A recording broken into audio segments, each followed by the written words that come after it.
Hello दोस्तों, कैसे हैं आप लोग। मेरा नाम दीपक है और आप देख रहे हैं अपना channel Sai academy for success. बच्चों, इकोनॉमिक्स की जो आज की वीडियो है इसमें हमारा टॉपिक है infrastructure on the eve of independence.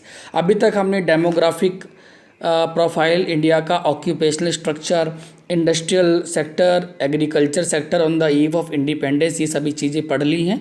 और अगर आपने अभी तक मेरी वो वीडियोज़ नहीं देखी हैं तो आप प्लेलिस्ट में जाकर वो सारी वीडियोज़ देख सकते हैं। और अगर आपको नोट्स चाहिए तो भी आप मुझे कमेंट बॉक्स में लिख सकते हैं ताकि हम उसके बारे में भी डिस्कस कर सकें।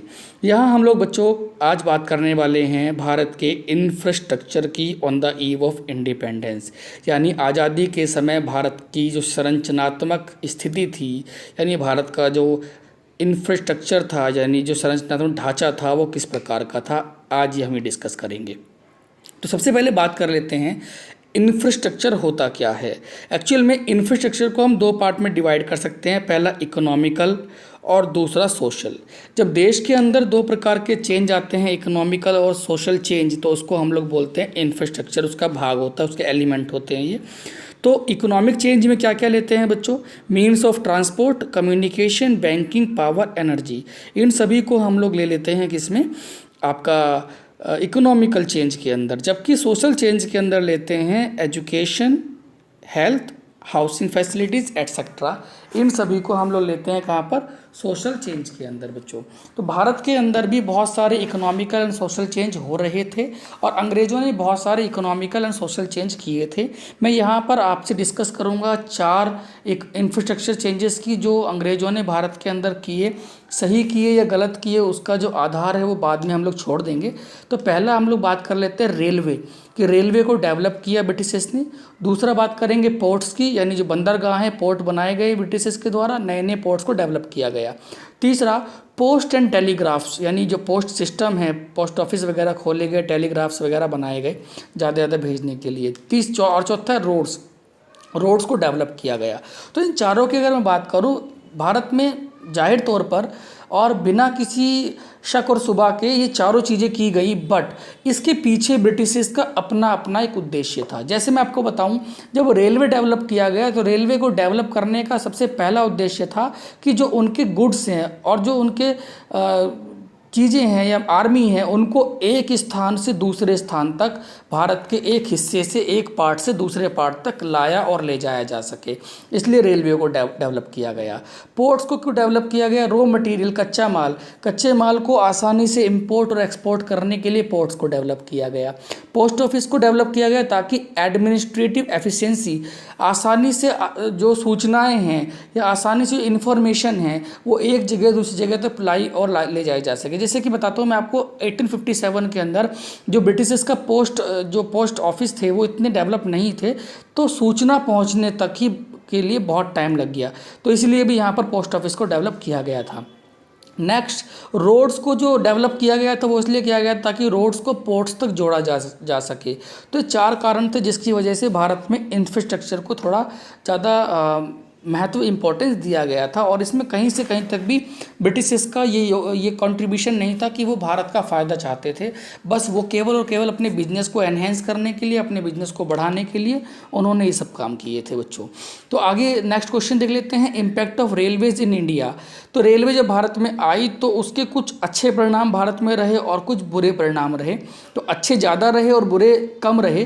कैसे रहे देख लेते हैं। पहला पॉइंट मेरे पास लिखा है, आपके सामने स्क्रीन पर आ गया होगा, वो लिखा है, railway facilitated expansion of the domestic market, accordingly export and import of the country showed a significant rise. तो मार्केट का साइज़ बढ़ा दिया गया, आसानी से लोगों का आना जाना बढ़ गया ताकि लोग नौकरी की तलाश में इधर उधर जाने लगे, साथ में सामान भी देश के गांव तक भी पहुंचने लगा, ये पहला फ़ायदा था। दूसरा, रेलवे से क्या हुआ, जो कॉमर्शलाइजेशन ऑफ एग्रीकल्चर है वो बढ़ा।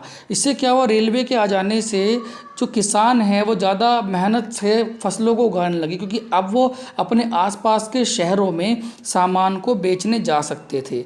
तीसरा, railway enabled people to break the barriers of distance and undertake journeys to far off places. This promoted culture affinity among the countrymen.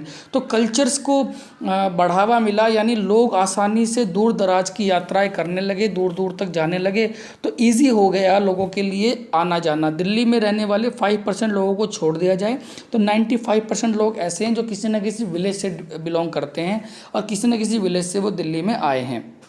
Fourth point है faster movement of food grain across different parts of the country, यानी खाने की चीज़ें जो हैं वो देश के अन्य भागों में, अलग अलग भागों में आसानी से आने जाने लगी। तो ये 4 पॉइंट हमने पढ़े बच्चों जो कि थे पॉजिटिव इम्पैक्ट।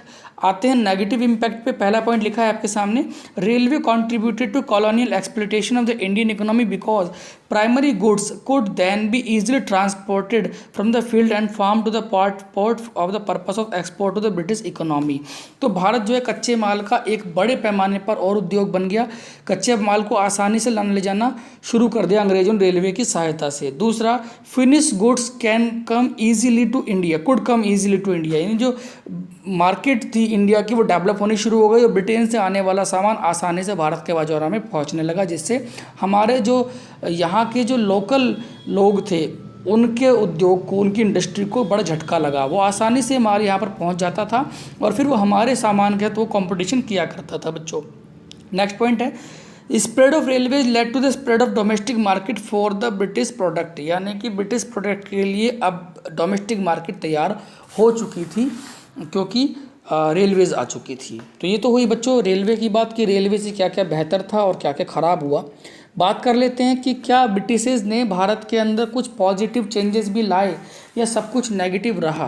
तो पहला मैं बता दूं आपको कि पॉजिटिव चेंजेस थे। यहाँ पर मैं 5 चीज़ें आपसे 1 बाय 1 डिस्कस करता हूँ। पहला पॉजिटिव चेंज था जो ब्रिटिशेस ने इंडिया को दिया, वो था commercial outlook of the farmers. जो पहले के हमारे फार्मर्स थे वो निर्वाह कृषि किया करते थे, यानी केवल ऐसी कृषि क्या करते थे सबसिस्टेंस थी, यानी कि अपने खाने के लिए उगाया करते थे। ब्रिटिशेस ने आकर भारत के किसानों को ज़बरदस्ती फोर्सफुली उनसे कॉमर्शियल एग्रीकल्चर यानी कॉमर्शियल खेती कराना शुरू किया। तो ये पहला इनका पॉजिटिव इम्पैक्ट था भारत पर। दूसरा, new opportunities of employment. Railway के स्प्रेड होने से, रोड बनने से नई नई अपॉर्चुनिटी आई। भारत के गांव के लोग जो पहले प्रच्छन्न बेरोजगारी यानी हिडन अनएम्प्लॉयमेंट में रहते थे वो भी अब दूर दराज के हिस्सों में, सिटीज़ में जाकर काम करने लगे। ये रोड्स और रेलवेज बनने से भारत के लोगों का फ़ायदा हुआ। तीसरा, कंट्रोल ऑफ फेमाइंस। पहले बच्चों भारत के अंदर बहुत ज़्यादा अकाल पड़ा करते थे, फेमाइन आया करते थे, लेकिन अंग्रेज़ों ने कुछ ऐसे सुधार किए भारत के अंदर जिससे कि फेमाइन जो है आने कम हो गए। ठीक है, नेक्स्ट पॉइंट पढ़ते हैं, monetary system of exchange. Bharat में पहले जो सिस्टम होता था वो था आपका जो कहते हैं उसको बार्टर सिस्टम, यानी कि वस्तु विनिमय प्रणाली थी, वस्तुओं के बदले में वस्तुओं का लेन देन था।